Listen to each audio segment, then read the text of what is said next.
Hello friends, मेरे channel पर आपका हार्दिक स्वागत है।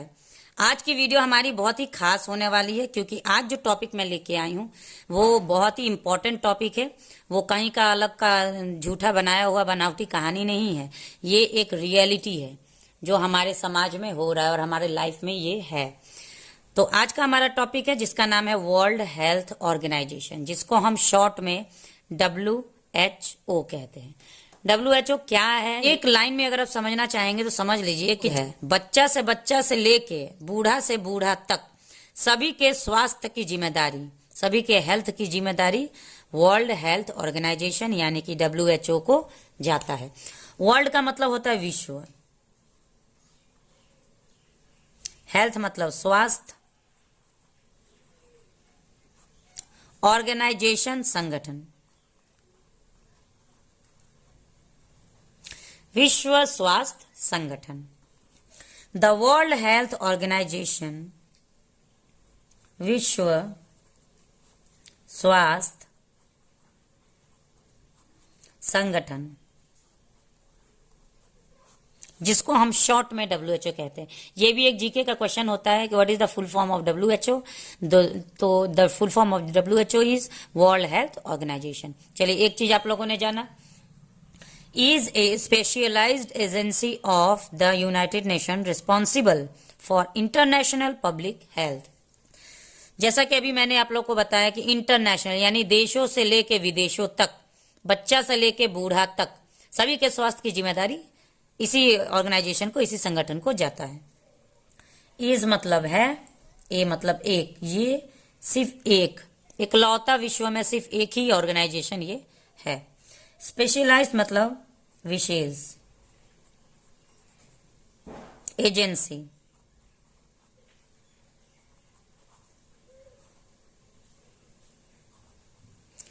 एजेंसी ऑफ का द यूनाइटेड नेशन, संयुक्त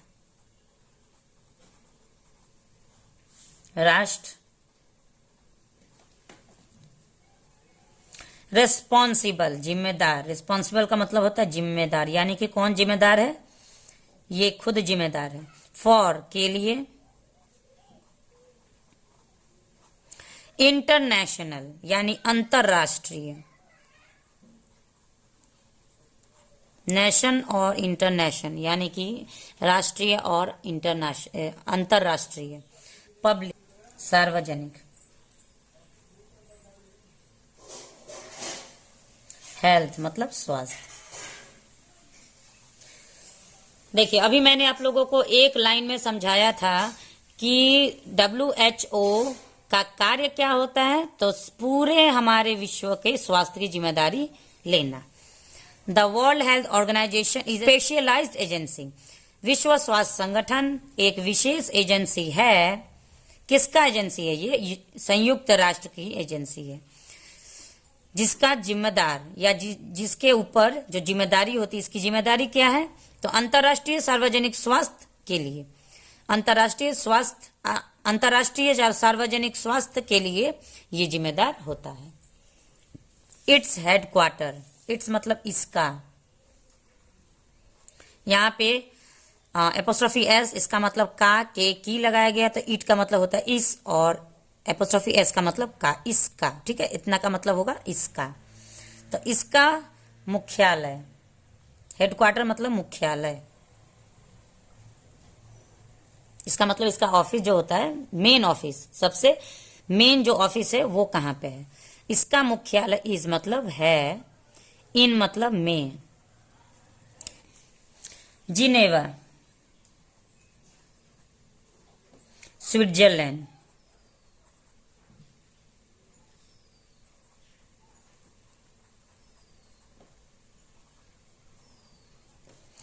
तो इसका मुख्यालय कहाँ है, इसका मतलब सबसे मेन जो हेड ऑफिस होता है वो कहाँ है, तो जिनेवा स्विट्जरलैंड में है।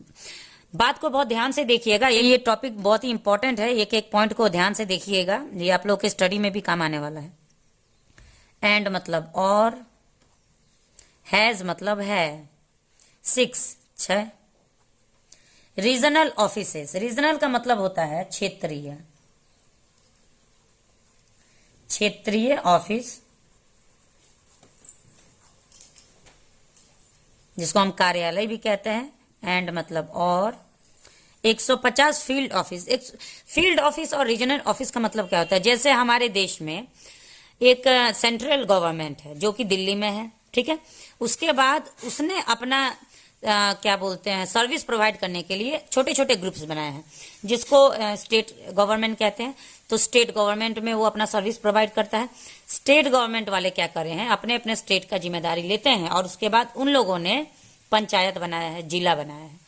तो स्टेट के बाद हम जिले में आते हैं। जिले में अब अलग अलग जिले में जो भी सुविधाएं होती है वो प्रोवाइड की जाती है। जिले के बाद जिले वाले क्या करते हैं कि पंचायत को सौंप देते हैं। तो इस प्रकार मतलब सीढ़ी के हिसाब से मान के चलिए, एक एक सीढ़ी के हिसाब से स्टेप बाय स्टेप दिल्ली सरकार यानी सेंट्रल गवर्नमेंट कोई भी सुविधा हमें सीधे जनता तक नहीं पहुंचा पाती है। इम्पॉसिबल है भाई, कैसे पहुंचा पाएगा? तो वो क्या करती है, डिवाइड कर देती है। उसी प्रकार इसका मेन हेडक्वार्टर तो स्विट्जरलैंड में है, लेकिन इसने क्या किया है कि 6 रीजनिंग ऑफिस बनाया है, जो कि अपने जैसे हमारा स्टेट गवर्नमेंट हो गया, स्टेट गवर्नमेंट के जैसे ग्रुप में बांट दिया है।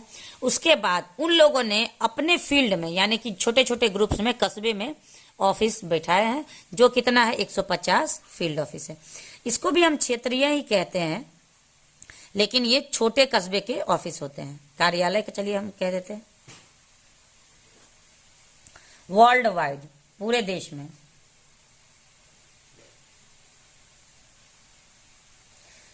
देश में इसने अपना इस प्रकार से कार्यालय भेजा है, क्योंकि सिर्फ स्विट्जरलैंड में ही इसका काम नहीं है, इसका काम पूरे विश्व के स्वास्थ्य का जिम्मेदारी लेना है।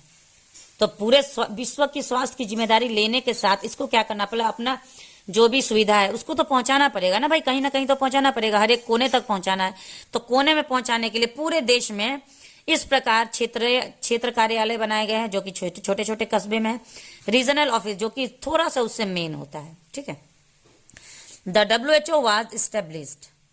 WHO हम नहीं लिखते हैं, वाज मतलब था, स्टेब्लिश्ड का मतलब होता है स्थापना। तो इसका स्थापना किया गया था कब, ऑन पर 7 अप्रैल 1948, यानी 7 अप्रैल 1948 को इसका स्थापना हुआ था।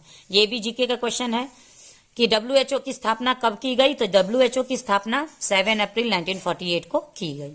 एंड और कन्वेड मतलब बुलाई गई थी। कन्वे का मतलब बुलाया जाना, और कन्वेड है तो बुलाई गई थी। इट्स फर्स्ट मीटिंग, और पहली मीटिंग बुलाई गई थी। इट्स मतलब इसका पहली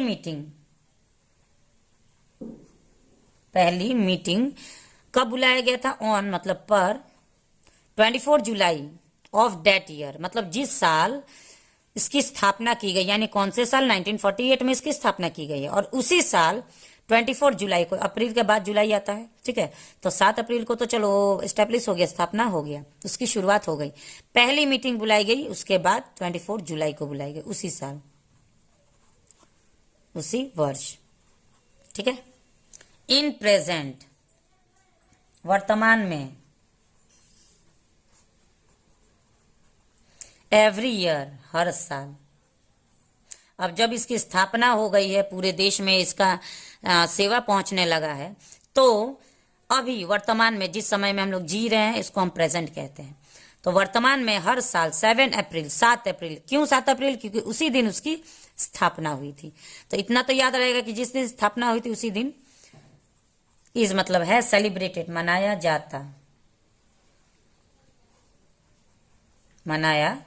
जाता, एज के रूप में, एज मतलब के रूप में। वर्ल्ड हेल्थ डे, विश्व स्वास्थ्य डे मतलब दिवस। तो जिस दिन उसकी स्थापना हुई थी उसी दिन यानी 7 अप्रैल को ही विश्व स्वास्थ्य दिवस यानी वर्ल्ड हेल्थ डे हर साल मनाया जाता है, ठीक है। WHO हैज प्लेड, हैज मतलब है, प्लेड मतलब, प्ले का मतलब होता है खेलना और प्लेड मतलब खेला गया, लेकिन यहाँ पे WHO कोई गेम नहीं है जो खेला जाएगा, तो यहाँ पे होगा निभाया जाना, ठीक है। उसका क्या काम है, निभाया जाना।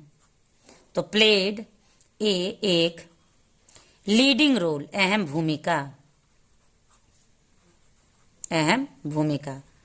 तो WHO ने एक अहम भूमिका निभाई है इन मतलब में सेवरल पब्लिक हेल्थ अचीवमेंट, अनेकों, सेवरल मतलब अनेकों, पब्लिक सार्वजनिक, हेल्थ अचीवमेंट स्वास्थ्य उपलब्धियां। अचीवमेंट जब हम कोई चीज पा लेते हैं, अचीव कर लेते हैं, उसे हम अचीवमेंट कहते हैं, जिसको हम हिंदी में कहते हैं उपलब्धियां। तो WHO ने एक अहम भूमिका निभाई है, अहम रोल निभाया है, अनेकों स्वास्थ्य, सार्वजनिक स्वास्थ्य उपलब्धियां, यानी जितनी भी उपलब्धियां स्वास्थ्य से रिलेटेड आई है उसका सारा श्रेय हम WHO को ही देते हैं। Most notably the eradication of smallpox, विशेष रूप से इसने चेचक की भी समाप्ति की है। चेचक रोग जो कि हम नॉर्मल भाषा में, अगर देहाती भाषा में बोले तो उसको हम माता जी बोलते हैं। बहुत से घरों में अगर किसी को चेचक हो जाता है तो हम बोलते हैं माता जी आइए, माता जी आइए। तो इस चेचक बीमारी की भी समाप्ति, इसका भी उपचार WHO ने सबसे पहले निकाला था। द नियर एरिडिकेशन और लगभग, नियर मतलब लगभग, लगभग समाप्ति ऑफ का पोलियो, और लगभग पोलियो रोग की भी समाप्ति के लिए उपचार भी निकाला जा चुका है। आप लोगों ने किसी किसी को देखा होगा कि किसी का जब बच्चा जन्म लेता है ना, तो उसका शरीर का कोई एक अंग पोलियो का शिकार हो जाता है। जैसे किसी का पैर है वो पतला ही रह जाता होगा, किसी का हाथ है वो पतला ही रह जाता होगा।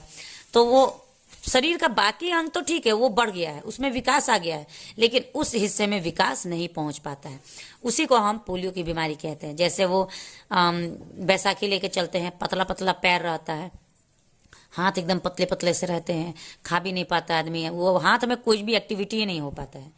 तो उसी बीमारी को हम पोलियो कहते हैं। तो पहले वो बीमारी बहुत से लोगों को होती थी, बहुत से जन्मजात बच्चों को भी होती थी, क्योंकि अभी क्या है कि अभी पोलियो का ड्रॉप आ गया है कि चलो 5 साल तक के बच्चों को पोलियो का 2 बूंद निकाले। ये कौन निकाला है? ये WHO निकाला है, ठीक है। तो ये पोलियो का भी लगभग समाप्ति हो ही चुकी है। अब उतना देखने को नहीं मिलता है, क्योंकि पोलियो का ड्रॉप हर एक बच्चे को देना अनिवार्य है, एकदम है जरूरी कि देना ही देना है। तो ऐसे क्या हो रहा है कि बच्चे प्रभावित नहीं हो रहे हैं पोलियो से।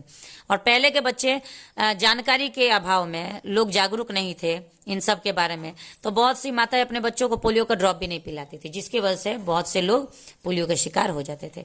तो अब इसकी भी समाप्ति लगभग हो चुकी है। एंड और द डेवलपमेंट ऑफ, डेवलपमेंट मतलब विकास, अब विकास हुआ है, ऑफ मतलब का, एन मतलब एक, एबोला वैक्सीन। एबोला वैक्सीन भी कोविड के समय में आया था। जैसे कोविड-19 से सारी दुनिया मर रही थी, उस समय में WHO ने एक वैक्सीन निकाला था, टीका निकाला था, जो ज्यादातर सरकारी हॉस्पिटल में ही ये अवेलेबल था। अपने घर के पास में जो भी आप लोगों का सरकारी हॉस्पिटल था, उस स्वास्थ्य केंद्र में जाके और सरकार की तरफ से फ्री में कोविड-19 का टीका लगाया जाता था। तो ये एबोला वैक्सीन उसी का नाम है।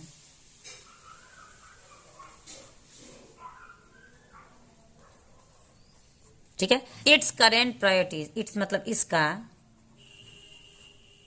इसका प्रारंभिक मतलब पहले का जो प्राथमिकता, सबसे पहला जो प्राथमिकता है वो इंक्लूड मतलब वो शामिल है कम्युनिकेबल डिजीज, यानी कि सबसे पहले ये जिस चीज पर ध्यान देता है कि हमें क्या चीज सबसे पहले खत्म करना है, तो वो सबसे पहला है कम्युनिकेबल डिजीज।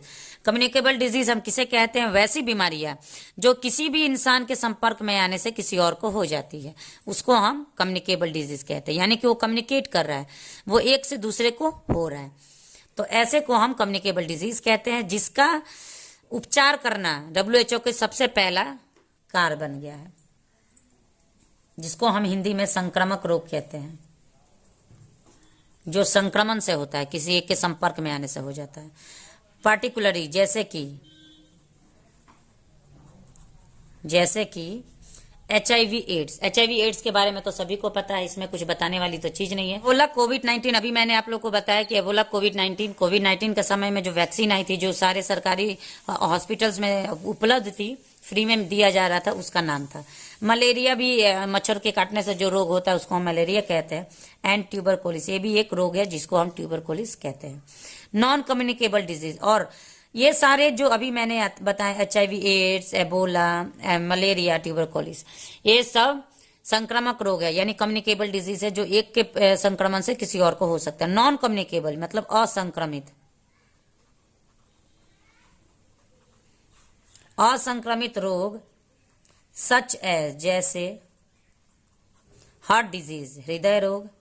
अब हृदय रोग क्यों नॉन कम्युनिकेबल है? क्योंकि किसी एक को अगर दिल का बीमारी होता है, हृदय का बीमारी होता है, तो वो तो किसी और को हो नहीं सकता, क्योंकि ये तो इसका हृदय में बीमारी है, तो ये नॉन कम्युनिकेबल डिजीज कहलाता है। एंड और कैंसर, कैंसर भी रोग जिससे किसी एक को होता है तो वो किसी और को नहीं होता है, वो किसी पार्टिकुलर व्यक्ति को ही होगा, क्योंकि ये सब नॉन कम्युनिकेबल डिजीज है। हमारे शरीर के अंदर के हिस्से में, यानी क्या बोलते हैं उसको हम, इंटरनल ऑर्गन्स, हमारे शरीर के इंटरनल ऑर्गन्स में अगर कोई भी बीमारी होती है तो वो नॉन कम्युनिकेबल होती है, वो किसी को भी प्रभावित नहीं कर सकती है। लेकिन ऐसे कोई रोग होता है जिसको हम क्या कह सकते हैं, महामारी कह सकते हैं। महामारी जो आती है किसी एक के संपर्क में आने से किसी दूसरे को भी होती है, उसे हम कम्युनिकेबल डिजीज कहते हैं। तो आज हम लोगों ने जाना डब्ल्यूएचओ के बारे में। डब्ल्यूएचओ क्या है? तो डब्ल्यूएचओ का फुल फॉर्म होता है वर्ल्ड हेल्थ ऑर्गेनाइजेशन, जिसका स्थापना 7 अप्रैल 1948 में किया गया है, और उसका सबसे पहला मीटिंग 24 जुलाई को बुलाया गया था। और उसी दिन पर, यानी कि जिस दिन पर स्थापना हुआ था 7 अप्रैल को, उसी दिन हम वर्ल्ड हेल्थ डे मनाते हैं। बहुत ही अच्छा ये टॉपिक था, और इसका हेडक्वार्टर जेनेवा में है, जो कि स्विट्जरलैंड में है। और इसका कार्य होता है बच्चे से लेके बूढ़े तक के स्वास्थ्य की जिम्मेदारी लेना।